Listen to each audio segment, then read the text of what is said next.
তো আমার সামান্যতম চেষ্টা দ্বারা আপনাদের সামনে এবং ছাত্রছাত্রীদের সামনে উপস্থাপন করছি।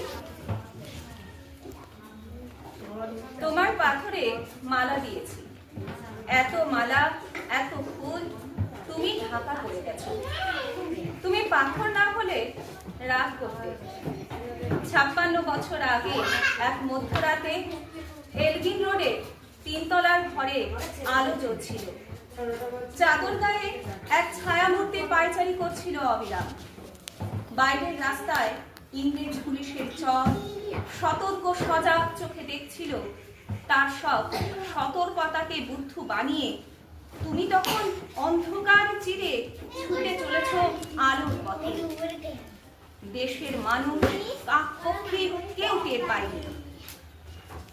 তুমি চলে যাবার পর 56টা শীত, বর্ষা, গ্রীষ্ম উঠাও।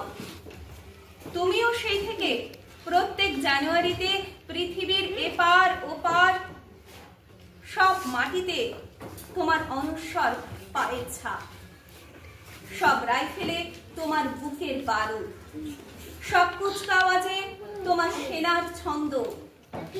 অলস পাথরের মতো স্বাধীনতাকে খুঁজেছে তোমার অন্তরে লুকিয়ে থাকা খ্যাপা।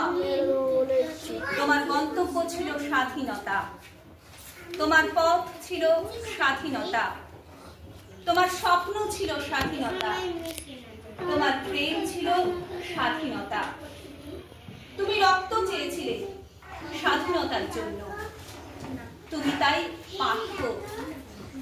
যারা স্বাধীনতার আড়ালে চেয়েছিল গদি, চেয়েছিল সিংহাসন, ইংরেজের ছেড়ে যাওয়া লুটের রাজ্যপাট, তারা রইল সুখে। ভারতবর্ষের টাকায় তাদের সুখ, তোমার নয়। ভারতবর্ষের অফিসে আদালতে তাদের ছবি, তোমার নয়। ভারতবর্ষের সংবিধানে তাদের শৈশব, তোমার নয়। গরিব ইংরেজ গরিব মানুষকে পায়ের নিচে রাখত, আমরা বড় লোকদের মাথায় করে রেখেছি। স্মাগলার কিংবা ডাকাতকে জোর হাতে সভাপতির আসনে আহ্বান করেছি।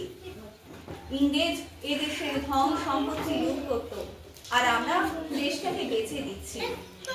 ইংরেজ দিয়েছে চাবুক, লাঠি, গুলি, আর আমরা দিয়েছি মাস্তান, মাফিয়া, নেতা আর গুলি।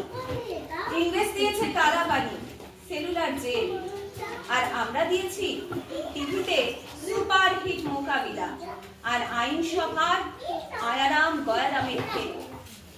56 বছর আগের এক মধ্যরাতে পরাধীন এই দেশ ছেড়ে তুমি চলে গিয়েছিলে স্বাধীন এক স্বদেশে ফিরে আসার স্বপ্ন নিয়ে। তুমি ফিরে আসনি, স্বাধীনতা এসেছে।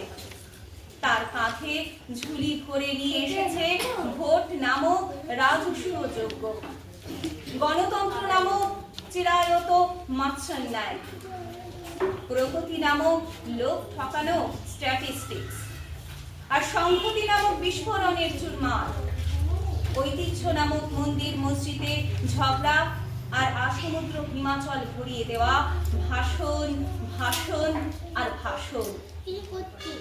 56 বছর ধরে তুমি পাথর হয়ে আছো। 56 বছর ধরে ভারতবর্ষ অধীর অপেক্ষায় কান পেতে আছে।